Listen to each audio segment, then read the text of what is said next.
Namaku Alia. Aku berasal dari keluarga sederhana di pinggiran kota. Ayahku seorang guru SD, sedangkan ibuku hanya penjual kue keliling. Meski hidup kami tak mewah, aku tumbuh dengan penuh cinta dan nilai-nilai kejujuran, kerja keras, dan kesabaran. Berkat beasiswa, aku bisa menyelesaikan kuliah di jurusan manajemen bisnis dan kini bekerja sebagai konsultan keuangan. Dari luar, kehidupanku tampak biasa. Tapi sebenarnya aku memiliki simpanan dan saham yang tak sedikit. Aku adalah investor diam-diam di beberapa perusahaan besar, termasuk salah satunya tempat suamiku bekerja.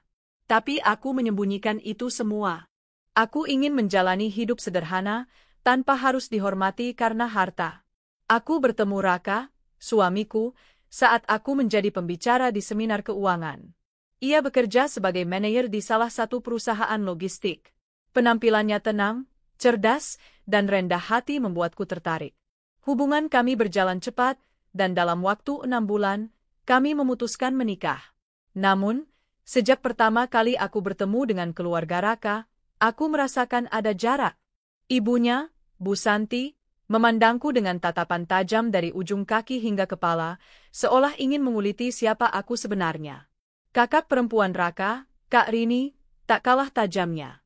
Senyum yang ia lemparkan hanya basa-basi. Aku tahu mereka tidak menyukaiku. Raka, kamu yakin dia cukup untuk kamu? Aku pernah mendengar Kak Rini berkata begitu saat mereka pikir aku tak mendengar. Tampangnya biasa, bajunya pun seperti bukan calon istri manajer. Kamu bisa dapat yang lebih baik, Dek. Aku hanya tersenyum dan berusaha tidak menunjukkan rasa sakitku. Raka memang sempat ragu, tapi akhirnya ia tetap menikahiku karena katanya aku perempuan yang membuatnya tenang. Setelah menikah, aku tinggal bersama Raka di rumah yang kami beli bersama dengan KPR. Namun, Bu Santi dan Kak Rini sering datang, terlalu sering. Mereka selalu mencari-cari celah. Alia, kamu gak pernah masak rawonnya? Raka suka itu, bukan yang makanan aneh-aneh kayak salad gitu, ucap Bu Santi saat pertama kali datang. Iya, nanti Alia belajar, jawabku dengan senyum. Belajar? Istri masa masih belajar? Dulu aku nikah udah pinter semuanya, celetuknya lagi. Aku diam.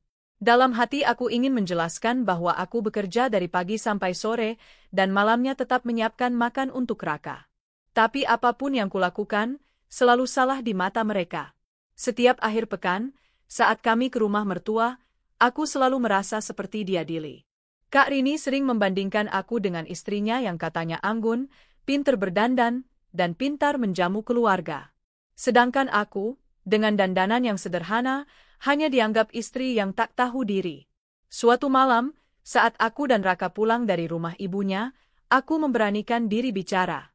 Mas, kalau kamu gak keberatan, bolehkah kita kurangi kunjungan ke rumah Mama? Aku merasa tidak nyaman. Raka menoleh. Mereka hanya ingin mengenalmu lebih dekat, sayang. Kamu mungkin terlalu sensitif aja. Aku menelan ludah. Bukan, Mas. Tapi Mama dan Mbak Rini sering mengucapkan hal-hal yang menyakitkan.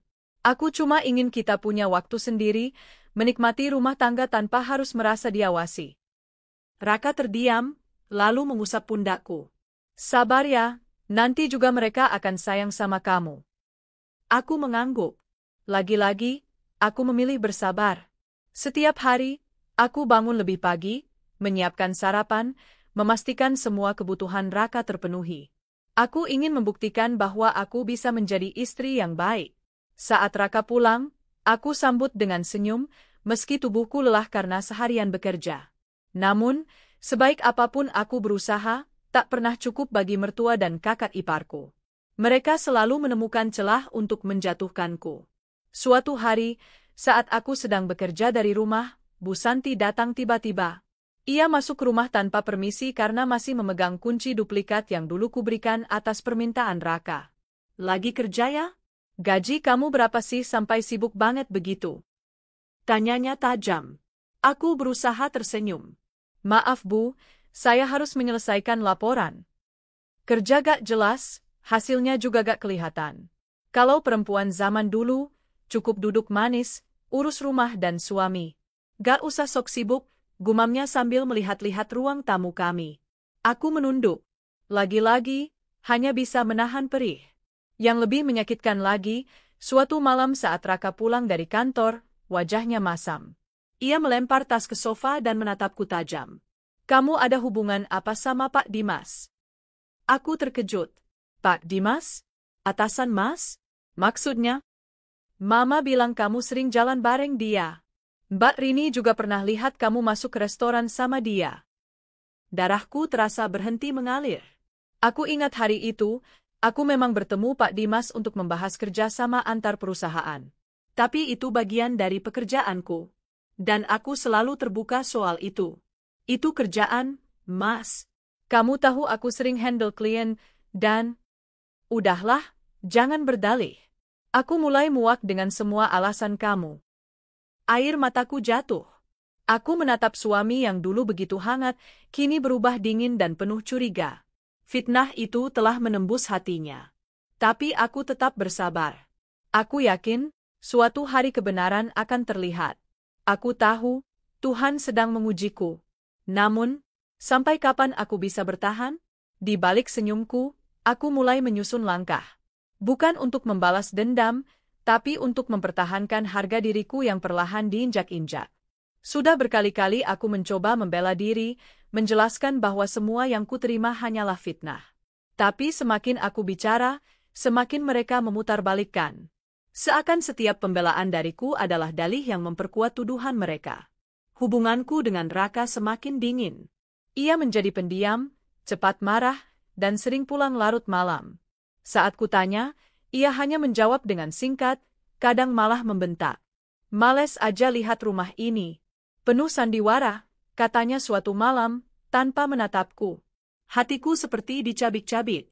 Rumah ini dulunya penuh tawa, hangat, dan cinta. Kini hanya sisa keheningan dan kecurigaan. Aku tidur dalam tangis hampir setiap malam, berusaha keras tak membiarkan air mataku terdengar olehnya. Aku tak ingin terlihat lemah di hadapan pria yang pernah kucintai sepenuh hati. Fitnah demi fitnah terus mengalir. Suatu hari, Raka mendapat kiriman foto dari nomor tak dikenal. Dalam foto itu, aku terlihat sedang berbincang di kafe dengan seorang pria. Padahal pria itu adalah klien yang sedang membahas kerjasama bisnis. Aku capek. Alia, kamu pikir aku bodoh? Berkali-kali kamu bilang kerja, kerja, kerja. Tapi ternyata kamu malah asyik ngopi berdua? Mas, itu klien. Aku bahkan bawa proposal. Kamu bisa tanya sendiri ke kantorku, teriakku dengan nada putus asa. Raka tak menjawab. Ia pergi ke kamar, membanting pintu, meninggalkanku terisak sendirian. Tak cukup dengan fitnah perselingkuhan, kini mereka mulai menyebarkan isu bahwa aku mandul. Padahal kami memang belum berencana punya anak karena ingin menabung dulu. Udah nikah 2 tahun, tapi perutnya masih rata.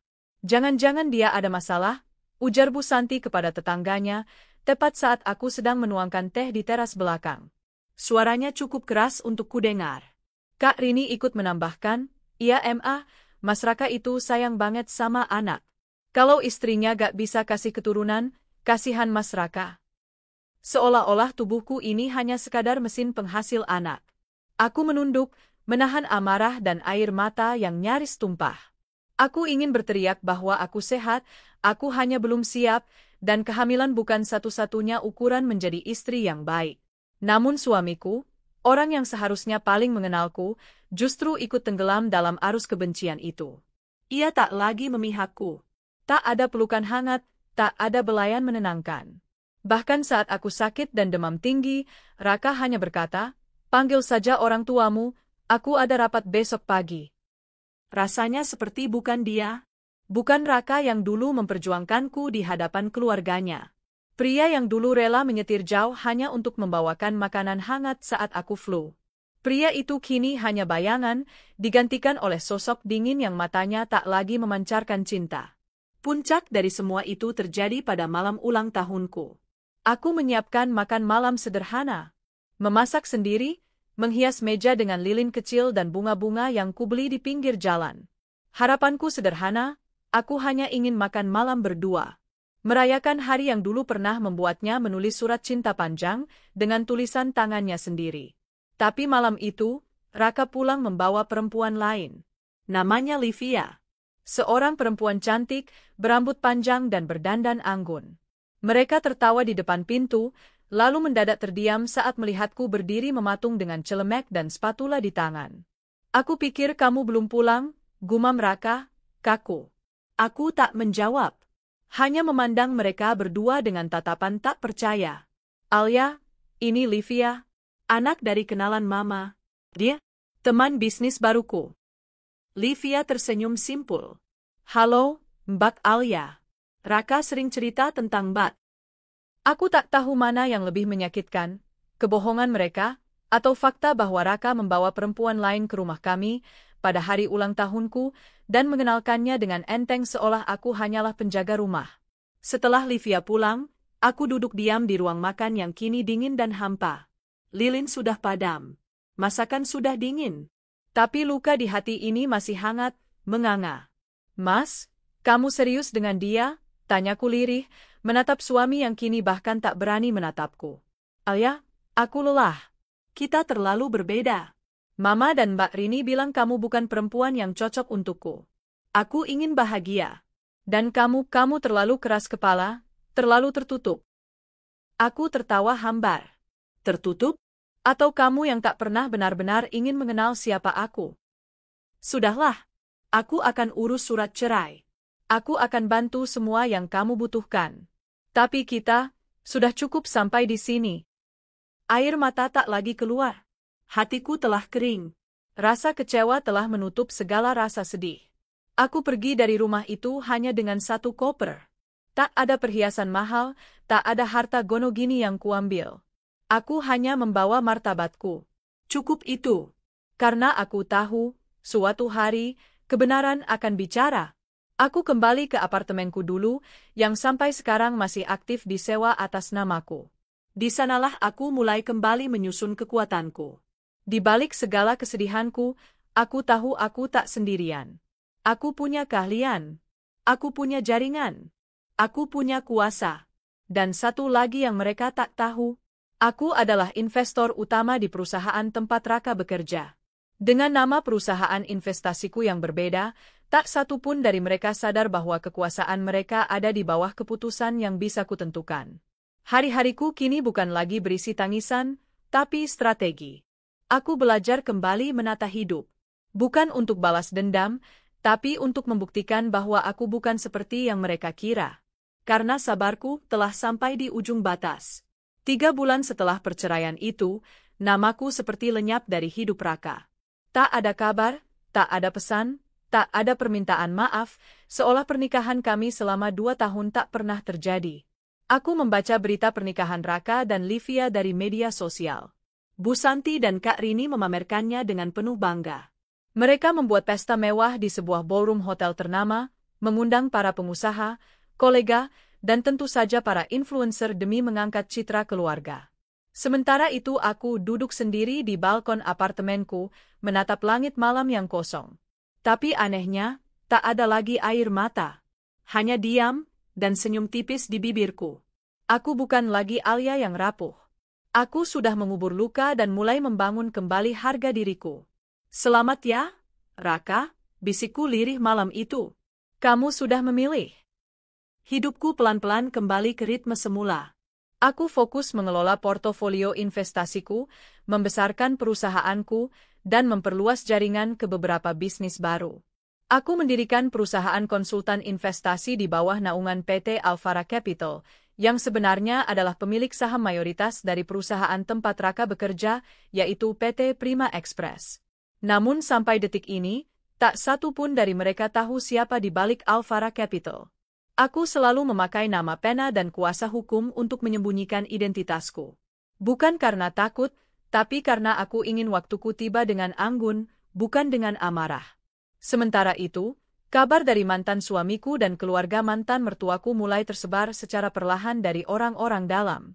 Dan seperti yang kuduga, kehidupan indah mereka tak berjalan semulus yang ditampilkan di media sosial. Suatu siang, aku diundang ke sebuah forum bisnis sebagai pembicara utama. Acara itu diadakan oleh Asosiasi Investor Nasional dan akan dihadiri oleh banyak tokoh korporat, termasuk direksi PT Prima Express. Hari itu aku datang dengan gaun putih elegan, rambut disanggul rapi, riasan ringan namun menonjolkan kesan kuat dan anggun. Begitu memasuki ruangan, banyak mata tertuju padaku. Tak sedikit yang berbisik-bisik, terutama mereka yang pernah meremehkanku. Dan di barisan depan, duduklah Raka, bersama Livia, serta Bu Santi dan Kak Rini yang ikut mewakili keluarga besar pemegang saham minoritas. Raka tak mengenaliku, setidaknya di awal. Ia hanya menatapku sekilas.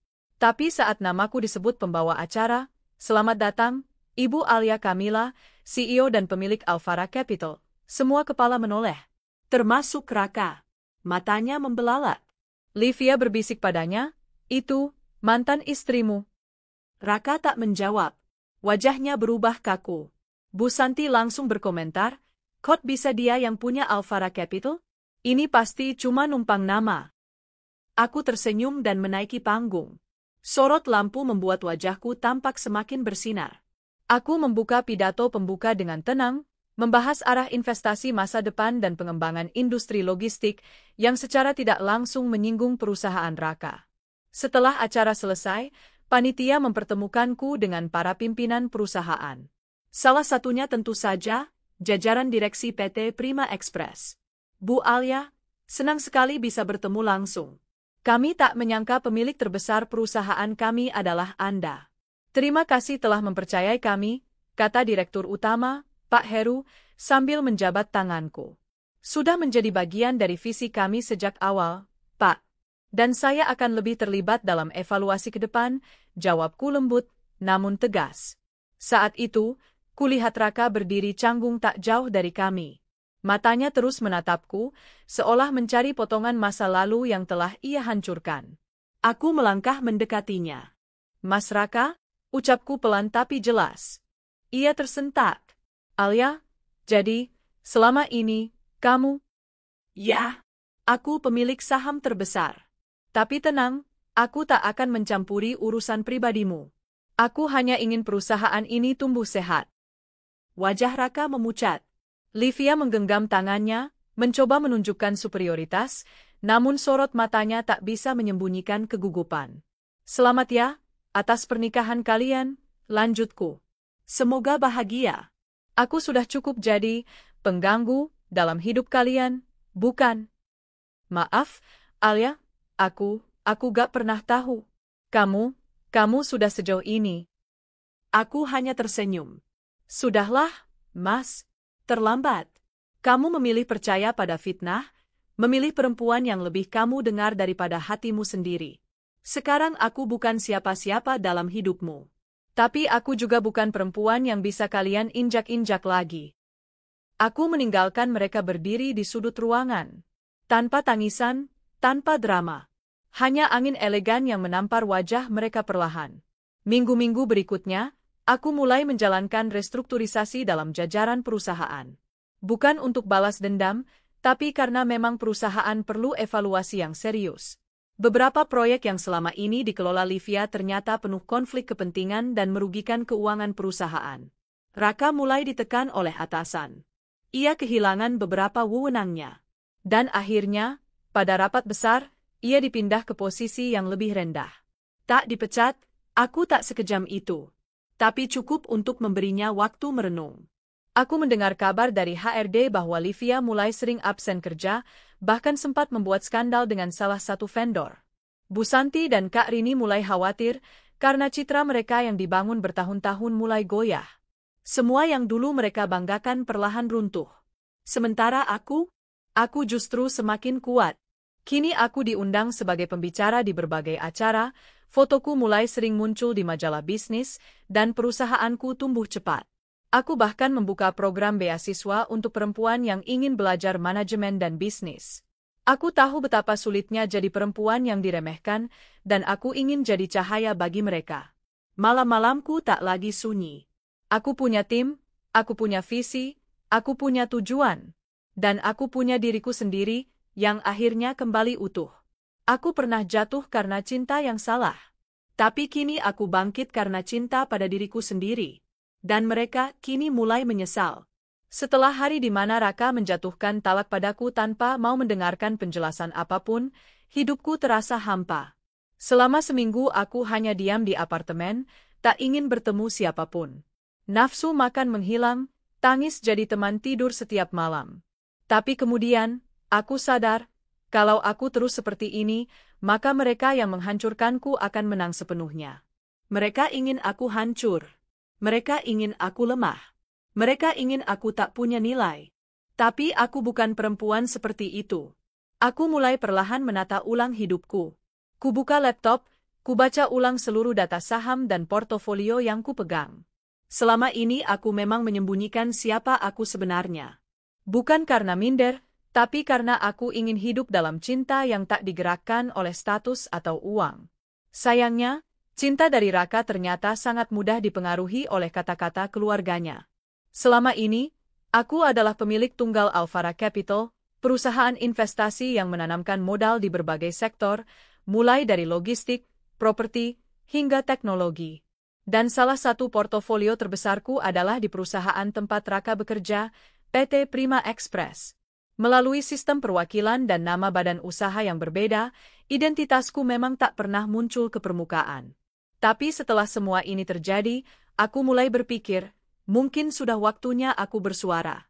Aku menghubungi pengacaraku, Pak Tony, dan meminta laporan lengkap terkait posisi saham dan hak kontrol dalam PT Prima Express. Laporan itu mengonfirmasi, aku pemilik saham terbesar dengan 52%, sedangkan sisanya dimiliki investor kecil dan keluarga Raka lewat usaha patungan. Artinya, semua keputusan besar di perusahaan itu, sekarang bisa aku arahkan sesuai visi dan nilailah. Bu Alia, Anda berhak mengajukan rapat luar biasa untuk membahas perombakan manajemen, ujar Pak Tony. Aku mengangguk. Belum sekarang.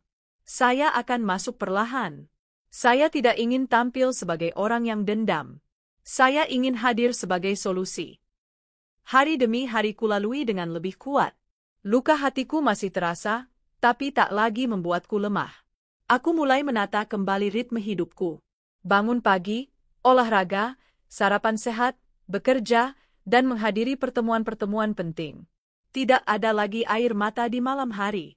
Yang ada hanyalah fokus dan rencana. Aku juga melakukan perombakan besar dalam penampilan. Dulu aku dikenal sebagai istri sederhana, bahkan kata Bu Santi, tak pantas jadi istri manajer. Kini aku tampil dengan elegan, tanpa berlebihan. Busana kerja yang rapi, rambut tersanggul manis, dan riasan profesional yang menonjolkan keanggunanku. Aku tahu, penampilan memang bukan segalanya. Tapi kadang, untuk menghadapi dunia yang keras, kita perlu menunjukkan versi terbaik dari diri kita, luar dan dalam. Beberapa bulan kemudian, aku diundang dalam acara peluncuran teknologi terbaru dari PT Prima Express. Sebagai investor utama, kehadiranku adalah keharusan. Tapi bagi Raka dan keluarganya, kedatanganku adalah kejutan besar. Acara berlangsung di Hotel Bintang 5. Sebuah ballroom megah dihias dengan tema futuristik. Saat aku tiba, beberapa petinggi perusahaan langsung menyambutku dengan penuh hormat. Mereka belum pernah bertemu langsung denganku, hanya mengenal nama, Alia Kamila, sebagai pemilik modal yang cerdas dan tak banyak bicara. Dan saat aku melangkah ke tengah ballroom dengan gaun putih elegan dan heels yang memantapkan langkah, semua mata tertuju padaku. Termasuk mata Raka. Dan Livia. Raka berdiri terpaku. Wajahnya pucat. Ia tak mengucap sepatah kata pun. Livia di sampingnya juga tak berkutik. Bahkan para karyawan pun berbisik-bisik, "Itu Bu Alia ya? Yang dulu katanya istri Pak Raka?" Acara dibuka oleh MC. Lalu, aku dipersilakan naik ke panggung untuk memberi sambutan sebagai investor utama. Selamat malam semua. Terima kasih atas kehadiran Anda dalam acara peluncuran sistem logistik terpadu PT Prima Express. Saya Alia Kamila, CEO Alvara Capital sekaligus pemilik saham mayoritas di perusahaan ini. Seketika, ruangan senyap. Aku melanjutkan dengan tenang, investasi bukan hanya soal uang, tapi juga soal nilai, integritas, dan komitmen jangka panjang. Saya percaya perusahaan ini memiliki potensi besar. Tapi ke depannya, kita harus memastikan bahwa manajemen dipimpin oleh orang-orang yang profesional, bukan sekadar karena hubungan darah atau relasi pribadi. Selesai pidato, Aku turun panggung dengan kepala tegak. Di antara tepukan tangan, aku bisa melihat raut malu dan panik di wajah Raka. Ia tahu, hidupnya akan berubah setelah malam ini.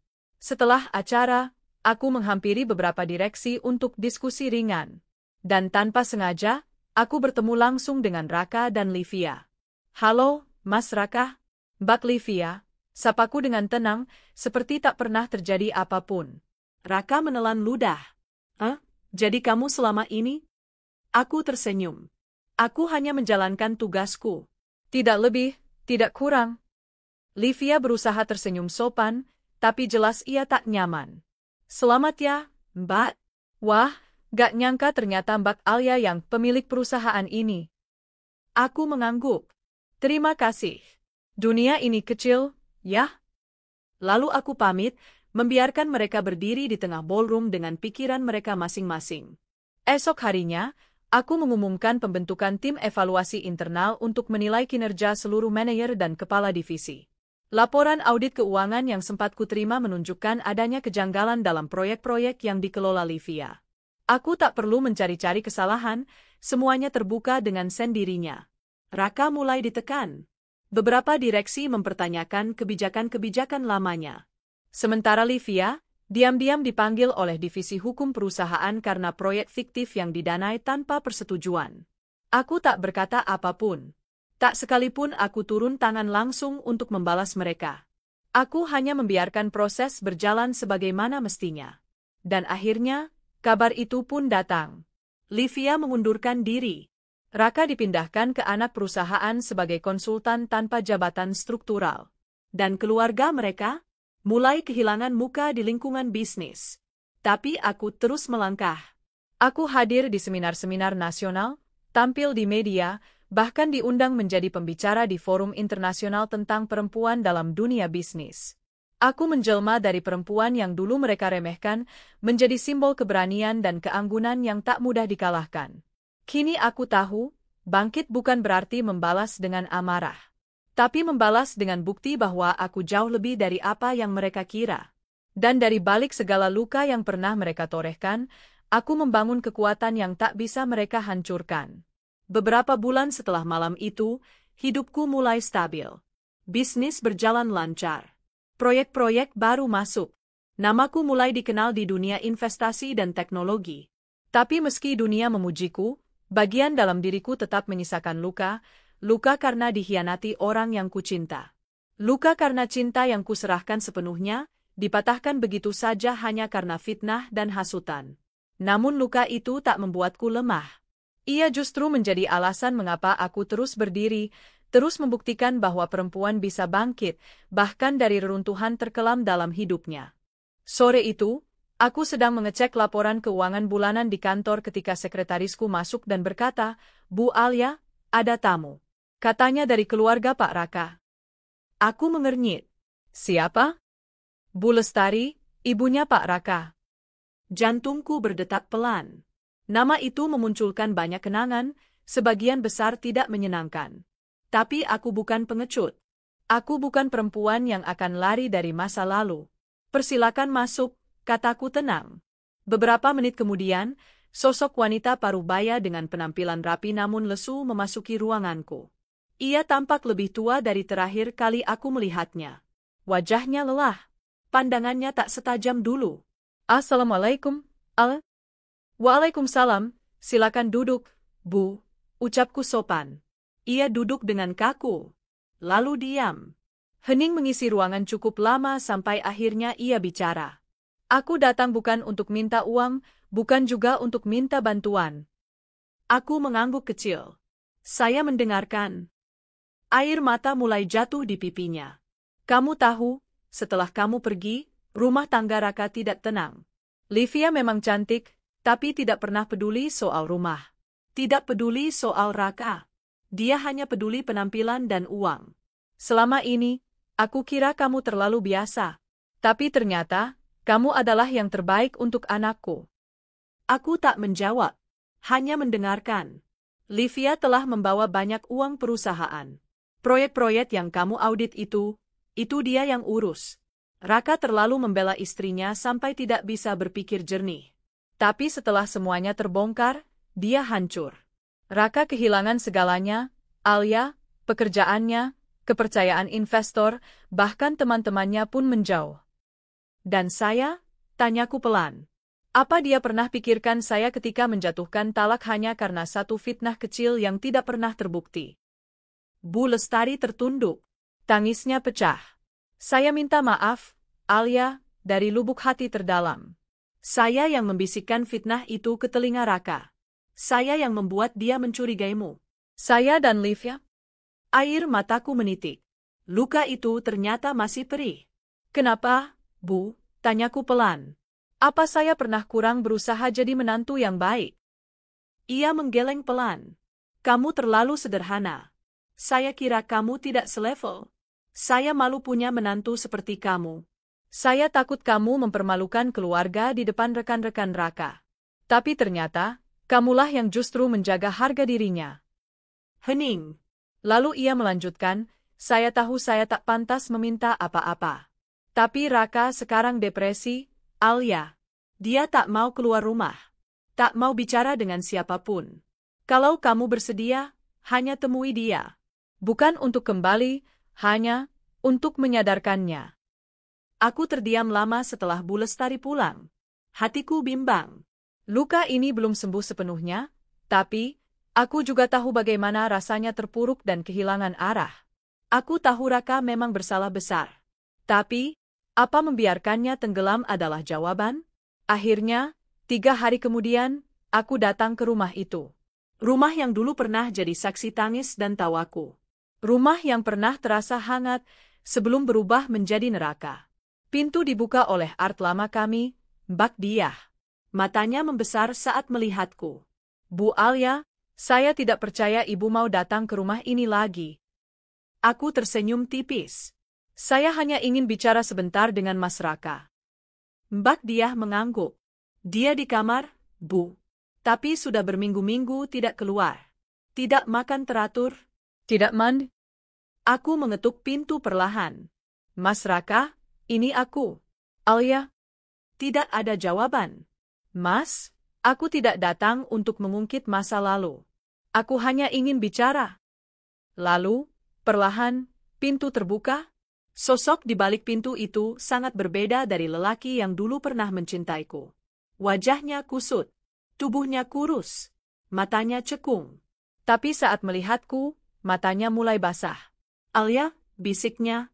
Aku masuk, duduk di kursi dekat ranjang. Aku dengar kamu tidak baik-baik saja. Dia duduk di lantai, menunduk, seperti tak layak menatapku. Aku sudah menghancurkan semuanya. Aku hancurkan kamu. Aku hancurkan diriku sendiri. Aku diam. Aku terlalu bodoh, terlalu percaya pada ibu dan Livia. Aku tidak pernah menyelidiki kebenaran. Aku hanya menuduh. Lalu menjatuhkan talak, tanpa memberi kamu kesempatan menjelaskan. Ia menangis. Tangis seorang pria yang benar-benar menyesal. Alia, maafkan aku. Hatiku bergetar. Air mata kembali menetes.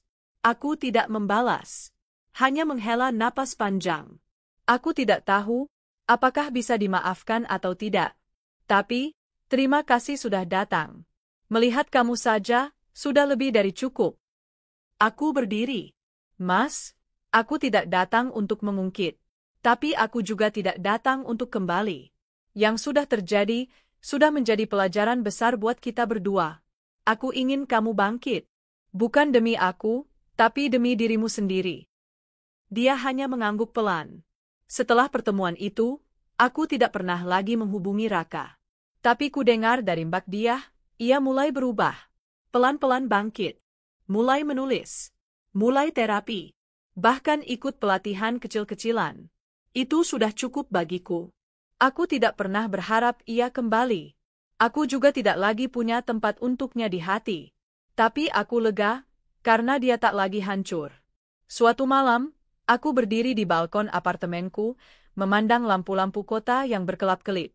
Aku menyadari satu hal penting. Aku tak harus membalas kejahatan dengan kebencian. Aku tak harus membalas fitnah dengan kemarahan.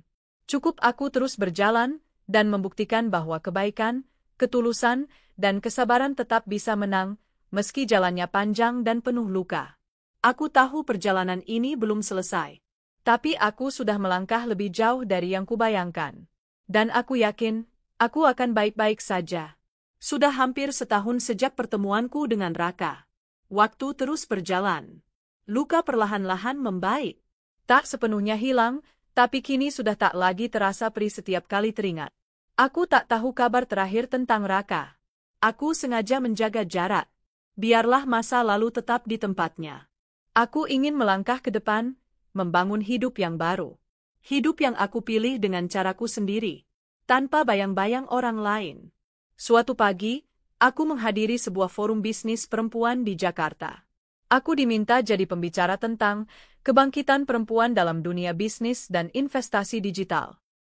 Ruang seminar penuh. Banyak perempuan muda, ibu rumah tangga, bahkan pensiunan yang mulai tertarik dengan dunia ini. Aku berbagi kisahku, bukan tentang luka, tapi tentang bagaimana luka itu menjadi bahan bakar untuk melompat lebih tinggi. Setelah selesai, aku disambut oleh banyak peserta yang ingin sekadar mengucapkan terima kasih. Tapi ada satu sosok yang mencuri perhatianku. Seorang wanita berusia sekitar 50-an, mengenakan gamis biru muda dan kerudung pastel. Wajahnya teduh, senyumnya ramah. "Assalamualaikum, Mbak Alia. Boleh bicara sebentar?" "Waalaikumsalam. "Silakan, Bu." Kami duduk di sudut ruangan. Dia memperkenalkan diri sebagai Bu Mirna, seorang pembina Yayasan Perempuan Korban KDRT dan Penelantaran Keluarga. "Saya ingin ajak Mbak Alia kerjasama. Saya tahu Mbak sibuk, tapi kami sedang butuh seseorang yang bisa bantu para perempuan ini berdaya secara ekonomi. Mereka semangat, tapi tak tahu harus mulai dari mana." Aku mengangguk perlahan. "Saya tertarik, Bu. Ini seperti panggilan hati." Saya tahu bagaimana rasanya terpuruk, diremehkan, tidak punya siapa-siapa. Kalau saya bisa bantu mereka bangkit, itu sebuah kehormatan. Dan begitu, hidupku memasuki babak baru. Beberapa bulan setelahnya, aku mulai membagi waktuku antara dunia bisnis dan dunia pemberdayaan perempuan. Bersama Bu Mirna dan tim yayasan, kami membuka pelatihan keterampilan, literasi keuangan, dan digitalisasi usaha kecil. Aku mendatangkan mentor dari berbagai bidang, kuliner, fashion lokal, kerajinan tangan, bahkan desain digital. Perempuan-perempuan itu datang dari latar belakang yang menyayat hati. Ada yang ditinggal suami dengan anak 5, ada yang dulunya korban KDRT sampai lumpuh setengah tubuh, ada juga yang pernah hidup di jalanan dan dipaksa mengemis oleh suaminya sendiri. Tapi semangat mereka luar biasa. Setiap kali melihat senyum mereka saat berhasil menjual produk pertama, atau saat bisa membeli kebutuhan anak dari hasil usahanya sendiri, hatiku dipenuhi rasa syukur. Aku merasa, luka masa laluku tak sia-sia. Semua penderitaan yang kualami ternyata menjadikanku lebih peka, lebih kuat, dan lebih berguna. Suatu siang, aku sedang berada di kelas pelatihan desain grafis untuk ibu-ibu muda saat seorang tamu datang ke kantor yayasan. Aku kaget ketika melihat siapa yang datang. Bukan Raka, bukan Bu Lestari, tapi Livia. Perempuan yang dulu menjadi alasan runtuhnya rumah tanggaku. Perempuan yang dulu berdiri di samping suamiku dan tersenyum sinis saat aku keluar dari rumah itu dengan mata sembab. Kini, wajahnya berbeda. Pucat, sayu. Tidak ada lagi kilap mewah di wajahnya. Tidak ada lagi sepatu mahal atau tas bermerek yang dulu selalu menempel di tangannya. "Aku bisa bicara sebentar, Alia?" tanyanya pelan. Aku mengangguk, menahan detak jantung yang berdentam. Kami duduk di teras belakang. Angin sore berhembus lembut, seolah ingin meredakan ketegangan yang mulai muncul di dadaku. "Aku nggak akan lama," katanya. "Aku cuma ingin minta maaf." Aku terdiam. Aku tahu kamu nggak butuh permintaan maafku. Tapi aku nggak bisa hidup tenang sebelum mengatakannya. Dulu, aku iri padamu, Alia. Kamu bisa membuat Raka tenang, bisa membuat dia bahagia hanya dengan hal-hal kecil. Sementara aku butuh banyak kemewahan untuk merasa cukup.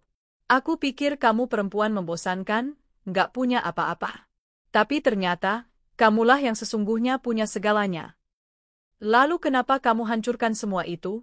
tanyaku, Suaraku tenang, tapi tegas. Dia menunduk. Karena aku bodoh. Karena aku ingin jadi yang terbaik, tapi dengan cara menjatuhkan orang lain. Sekarang aku kehilangan semuanya. Raka menceraikanku. Semua asetku dibekukan. Aku hidup numpang di rumah tanteku. Tapi yang paling menyakitkan, aku kehilangan harga diriku sendiri. Mataku panas, tapi aku menahan air mata itu. Alia, kamu bisa marah, bisa benci, bisa hina aku di depan siapapun. Aku pantas mendapatkannya. Tapi tolong jangan benci dirimu sendiri karena pernah mempercayai orang seperti aku. Kamu tidak salah. Aku yang salah. Aku mengangguk pelan. Aku sudah tidak marah lagi, Liv. Aku sudah melewati semua itu. Luka ini sudah hampir sembuh. Dan maaf, bukan untukmu, tapi untuk hatiku sendiri. Karena aku ingin hidupku bebas dari beban dendam. Livia menangis. Tapi aku hanya tersenyum tipis, lalu berdiri. Aku harap kamu bisa menemukan jalanmu sendiri. Bangkit. Tapi kali ini, bukan dengan menjatuhkan orang lain. Ia mengangguk dengan air mata menetes. Terima kasih, Ayah, terima kasih. Hari-hariku kembali berjalan seperti biasa. Aku makin sibuk, tapi lebih bahagia. Aku dikelilingi oleh orang-orang yang tulus. Aku menyaksikan banyak perempuan menemukan kembali harapan dalam dirinya. Hingga suatu malam, di sebuah konferensi besar di Bali, aku duduk bersama beberapa tokoh bisnis perempuan nasional. Kami berdiskusi tentang impact investing dan bagaimana perempuan bisa jadi ujung tombak perubahan ekonomi. Lalu aku mengenal seseorang baru. Namanya Rizal. CEO muda dari startup agritech yang sedang naik daun. Santun, rendah hati, dan punya visi besar membantu petani lokal lewat teknologi. Kami sering diskusi. Awalnya tentang bisnis. Lalu pelan-pelan menjadi tentang hidup. Tentang luka. Tentang harapan. Tentang bagaimana kita sama-sama pernah jatuh dan sama-sama memilih untuk bangkit, bukan menyalahkan dunia. Alia, katanya suatu malam saat kami duduk di tepi pantai usai acara. Kamu tahu? Aku sudah lama kagum sama kamu. Bukan hanya karena kamu cerdas, tapi karena kamu tulus. Banyak orang sukses karena ambisi. Tapi kamu, karena luka. Aku tertawa kecil. Dan luka itu juga yang hampir membuatku berhenti percaya pada cinta. Dia menatapku. Kalau suatu hari kamu siap, bukan hari ini, bukan besok, tapi mungkin saat kamu benar-benar yakin, bolehkah aku menjadi bagian dari perjalanan barumu? Aku menatap langit malam. Bintang-bintang bertaburan. Dan untuk pertama kalinya, hatiku tidak merasa takut. Luka itu belum sepenuhnya hilang, tapi sekarang, ada ruang untuk harapan yang baru. Kalau saat itu datang, Rizal, bisikku, aku akan tahu. Dan malam itu, aku sadar, hidup bukan soal siapa yang pernah melukaimu. Tapi tentang bagaimana kamu memilih untuk tetap berjalan, sambil terus menyembuhkan diri. Senja tampak begitu cantik sore itu. Cahaya oranye menyentuh jendela kaca gedung pencakar langit tempat aku kini berdiri. Aku menatap keluar, mengingat kembali masa-masa paling kelam dalam hidupku, ketika aku difitnah, diceraikan, lalu ditinggalkan tanpa sedikit pun pembelaan. Tapi hari ini, aku tidak lagi menangisi masa lalu. Hari ini aku berdiri tegak sebagai wanita yang berhasil bangkit dari luka dan pengkhianatan. Hari ini, aku menghadiri rapat tahunan pemegang saham utama di perusahaan tempat mantan suamiku bekerja. Dan seperti yang sudah kuduga, wajah-wajah lama itu muncul kembali, mantan suamiku, ibu mertuaku, kakak iparku, dan istri baru mantan suamiku, Nabila. Aku turun dari mobilku, mengenakan gaun formal berwarna merah anggun dengan rambut disanggul rapi. Begitu keluar dari mobil, beberapa orang langsung menyapaku dengan hormat, menyebutku dengan sebutan yang kini melekat erat pada namaku, Buraya, pemilik modal terbesar di perusahaan ini. Langkahku memasuki lobi terasa ringan, tapi penuh kekuatan. Banyak mata yang memandang, termasuk mata mantan suamiku yang terpaku pada sosokku. Ia berdiri bersama istrinya dan ibunya, dan wajah mereka langsung berubah pucat begitu aku mendekat. "Selamat pagi, Pak Fadil," ucapku dengan suara lembut namun tegas. "Bu Murni, Kak Fitri, sudah lama tak bertemu." Mereka semua diam. Bahkan Nabila, perempuan yang dulu dengan bangga merebut tempatku, hanya bisa menatapku dari ujung kepala hingga kaki. Wajahnya tampak tak percaya melihatku berdiri sedemikian percaya diri. Fadil terlihat ingin bicara, namun suara pengarah acara memanggil para pemegang saham untuk memasuki ruang pertemuan. Aku melewati mereka dengan senyum kecil, menyisakan rasa malu yang tak mereka bisa sembunyikan. Pertemuan dimulai dengan pemaparan laporan keuangan. Di tengah rapat, salah satu direksi mengangkat isu tentang pemangkasan anggaran dan restrukturisasi yang ternyata bisa berdampak pada posisi Fadil sebagai direktur operasional. Semua mata menoleh padaku. Karena keputusan terakhir, seperti biasa, berada di tanganku. Aku memandang Fadil, yang tampak gelisah, lalu berkata dengan tenang, "Saya rasa sudah cukup banyak kesempatan yang diberikan pada manajemen lama. Sudah saatnya perusahaan ini dipimpin oleh orang yang lebih jujur, berintegritas, dan profesional. Saya setuju dengan restrukturisasi." Wajah Fadil seketika berubah. Begitu pula dengan mertua dan kakak iparku yang duduk di kursi undangan. Setelah rapat usai, mereka menghampiriku. Fadil mencoba bersikap tenang, tapi suaranya bergetar. "Raya, kamu nggak perlu lakukan ini hanya karena masa lalu kita." Aku menatapnya lama. "Aku nggak lakukan ini karena dendam, Fadil. Aku lakukan ini karena kamu memang tidak layak memimpin. Dan karena aku sudah cukup sabar." Ibunya langsung bicara, "Kamu tega sekali, Raya. Dulu kamu bagian dari keluarga kami." Aku menghela napas. "Ibu, kalau ibu masih ingat, dulu saya juga menantu yang setiap hari ibu hina, rendahkan, bahkan fitnah. Tapi saya diam. Saya sabar. Dan sabar saya bukan karena saya lemah. Saya tahu Tuhan tidak tidur. Hari ini bukan pembalasan, tapi pembuktian bahwa saya tak pernah salah." Fitri, kakak iparku, yang biasanya galak, kini hanya bisa menunduk. Bahkan Nabila pun tampak seperti kehilangan kekuatan untuk bersuara. Seluruh dunia mereka runtuh di hadapanku, dan untuk pertama kalinya, aku tidak merasa sakit. Aku hanya merasa lega. Beberapa hari kemudian, Fadil mencoba menemuiku secara pribadi. Kali ini tidak sebagai direktur, bukan sebagai pria yang pernah mencampakkanku, tapi sebagai laki-laki yang kehilangan segalanya dan penuh penyesalan. Kami bertemu di sebuah kafe yang tenang. Ia tampak jauh berbeda, tidak segagah dulu, tidak segarang dulu. Yang duduk di depanku hanyalah pria yang menyesali kebodohannya karena memilih percaya pada fitnah dan mengkhianati cinta tulus. "Raya, aku tahu ini mungkin percuma. Tapi izinkan aku minta maaf. Aku bodoh. Aku terlalu mudah dipengaruhi. Aku kehilangan kamu karena kesombongan dan kebutaan." Aku memandangnya, menatap mata yang dulu begitu kucintai, tapi kini tak lagi memiliki tempat di hatiku. "Fadil, kamu datang saat semuanya sudah terlambat. Aku nggak benci kamu, tapi aku juga nggak ingin kembali pada masa yang penuh luka. Kita punya jalan masing-masing sekarang." Ia menunduk. Aku menyesal, sungguh. Aku mengangguk pelan. "Penyesalanmu bukan urusanku lagi, Fadil. Tapi terima kasih, karena menceraikanku, aku jadi menemukan kekuatanku sendiri." Waktu berlalu. Namaku semakin dikenal sebagai wanita sukses dan kuat yang bangkit dari fitnah dan penghinaan. Banyak media menuliskan kisahku, banyak orang terinspirasi dari perjuanganku. Di satu wawancara televisi, aku ditanya oleh pewawancara, "Bu Raya, jika boleh memutar waktu, apa Anda ingin tetap mempertahankan rumah tangga Anda dulu?" Aku tersenyum. "Tidak. Karena jika aku tetap bertahan dalam rumah tangga yang penuh ketidakadilan, aku tidak akan menjadi seperti sekarang. Kadang, kehilangan itu bukan kutukan. Itu berkah yang menyamar."